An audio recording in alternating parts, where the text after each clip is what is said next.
At 10:21 here on Live Impact News right now, millions of older Americans are waiting. They're waiting for a hot meal, waiting for a wellness check, anything to keep them at their home and feel safe. Those connections. Meals on Wheels providers, they say they're waiting too, but on federal funding. Joining us right now is Josh Protis. He's a Chief Advocacy and Policy Officer for Meals on Wheels America. Josh, thanks for joining us this morning. Thanks for having me on, Jane.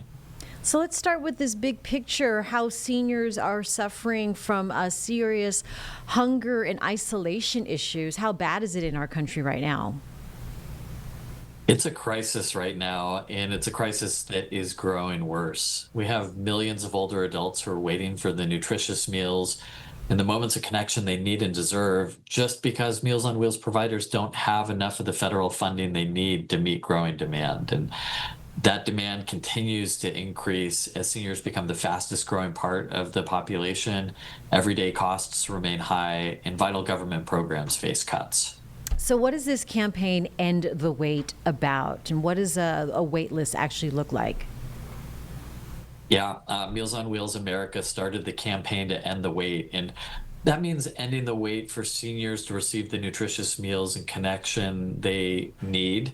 But it's also for seniors to stop waiting for our elected officials and for society to prioritize their needs. Older adults just don't get the same kind of attention as other populations, and we see this with the Older Americans Act nutrition program funding, which is the largest source of federal funding.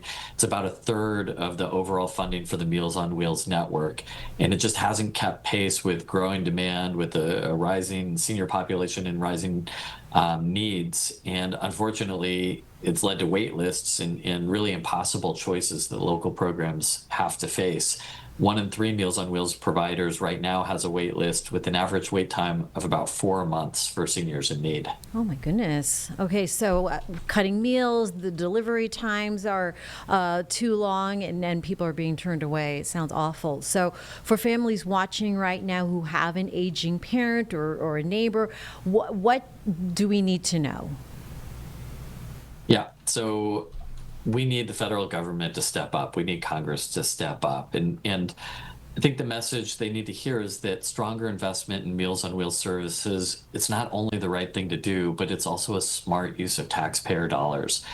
Meals on Wheels is a proven and cost-effective solution that helps older adults remain safe and independent in their own homes and reduces the costly use of hospitalizations and the need for long-term care.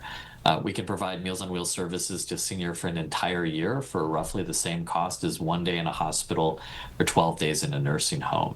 So folks can join us in calling on Congress to end the wait by increasing funding so that all older Americans can live nourished and connected lives with independence and dignity. They can join us at mealsonwheelsamerica.org/Voices for Seniors. They can also find information about connecting with a local program if they want to volunteer or if they're looking for a local program for an aged-in loved one who's in need of help. And what happens if Congress does not act? What does the timeline pressure look like? So Congress is supposed to make funding decisions by the end of the fiscal year, by September 30th. We'll probably have some continuing resolution, so it'll get punted down the road. But right now, the congressional committees are looking at making these decisions. And so it's a vital time right now when members of Congress are back in district and communities during the summer recess times. It's an important time to reach out and make sure that we're speaking up for seniors. Absolutely. Josh, anything else we should know today? Just appreciate the time and interest in this issue. Unfortunately, the needs of older adults often get overlooked. So glad to have this opportunity. Yeah. And thank you for the conversation. Appreciate that. Thank you.